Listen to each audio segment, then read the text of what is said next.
السلام علیکم ورحمۃ اللہ وبرکاتہ۔ بسم اللہ الرحمن الرحیم۔ آج ہم بات کریں گے سیلاب کے اوپر جو پاکستان میں آیا۔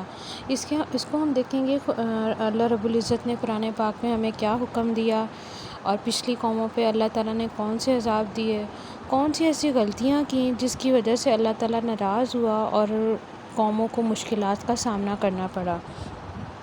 سیلاب سے دوچار کرنا اور قرآن کا فیصلہ کیا ہے۔ اللہ رب العزت سورہ العنکبوت کی آیت نمبر 40 میں فرماتے ہیں، پھر ایک اور کو ہم نے اس کے گناہ کے وبال میں گرفتار کر لیا، ان میں سے بعض پر ہم نے پتھروں کا مینہ برسایا، اور ان میں سے بعض کو زوردار سخت آواز نے دبوچ لیا، اور ان میں سے بعض کو ہم نے زمین میں دھسا دیا، اور ان میں سے بعض کو ہم نے ڈبو دیا۔ اللہ تعالیٰ ایسا نہیں کہ ان پر ظلم کرے، بلکہ یہی لوگ اپنی جانوں پر ظلم کرتے ہیں۔ سورہ عنکبوت کی آیت نمبر 40 میں اللہ تعالیٰ نے وہ تمام کام بتا دیے جس کی وجہ سے کون کون سے عذاب آئے تھے۔ یعنی کہ اللہ تعالیٰ نے بعض کے گناہوں، سب سے مین جو وہ گناہ کرتے تھے وہ اللہ رب العزت کے ساتھ شرک کرتے تھے۔ اللہ نے کہا میں سارے گناہ معاف کر دوں گا، شرک نہیں معاف ہوگا۔ تو جب ایک انسان کو اللہ تعالیٰ کا میسج پہنچ جائے، ایک قوم کے پاس وہ میسج پہنچ جائے، اور پھر اس کے باوجود، اس کو پتہ ہونے کے باوجود وہ غلطیاں کرتے رہیں اور اپنی بات پہ اڑے رہیں، اور اللہ رب العزت کو زبان سے، آج کے جو ہمارے مسلمان ہیں وہ زبان سے تو مانتے ہیں لیکن اپنے اعمال میں وہ شرک کر جاتے ہیں، اور یہ خفیہ شرک ہوتے ہیں جس کا انسان، وہ بیٹھے ہوئے انسان یہی کہتے ہیں میں مسلمان ہوں، میں اللہ کو مانتا ہوں، میں نماز پڑھتا ہوں، میں قرآن پڑھتا ہوں، میں روزے رکھتا ہوں، لیکن زندگی کے بہت سارے حصوں میں وہ شرک کو اپنی زندگی میں خفیہ طور پہ شامل کر رہا ہوتا ہے، جس کو اس کو معلوم نہیں ہوتا۔ لیکن جب اس کو معلوم ہو جائے، اس کو پتہ ہے کہ یہ کام غلط ہے، شرک کہاں کہاں ہوتا ہے، بہت ساری جگہ پہ شرک ہے۔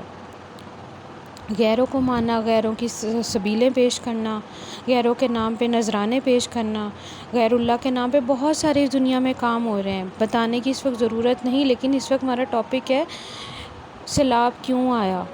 ایسے کون کون سے پچھلی قوموں نے کام کیے تھے، ان پہ بھی سیلاب آیا تھا۔ حضرت نوح علیہ السلام کی قوم پہ سیلاب آیا تھا، کسی پہ پتھروں کی برسات ہوئی، کسی کو ہوا میں جھنجھوڑ لیا، پتھروں کا مینہ برسا تھا اس ٹائم، لیکن اب پتھروں کا سیلاب آیا۔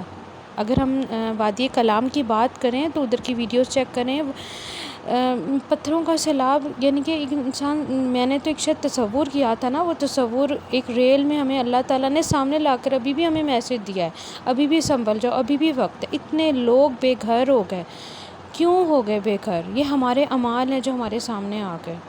کچھ ہم نے حکومت کو اس کا کریڈٹ دے دیا کہ انہوں نے ہمارے لیے کچھ نہیں کیا، لیکن اگر انسان دیکھے، قرآن پاک میں اللہ تعالیٰ نے کہہ دیا یہ تمہارے نفس کے اعمال ہیں جو تمہارے سامنے آ رہے ہیں۔ دوسروں کو دیکھنے کے بجائے ہر انسان اپنا معاملہ دیکھے، میں اس وقت کیا کر رہا ہوں۔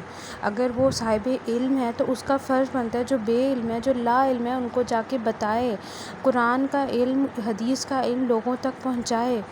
اب تو میڈیا اتنا فاسٹ ہو گیا، ہمیں تو جانے کی ضرورت نہیں، ہم گھر پہ بیٹھے اپنے کمرے میں، اپنے بیڈ کے اوپر بیٹھ کے علم حاصل کر سکتے ہیں، اپنے گناہوں کا ازالہ کر سکتے ہیں، بجائے کہ اس سے بڑا آنے والا جو قیامت کا، زلزلے کا دن ہوگا، اس دن کیا ہوگا۔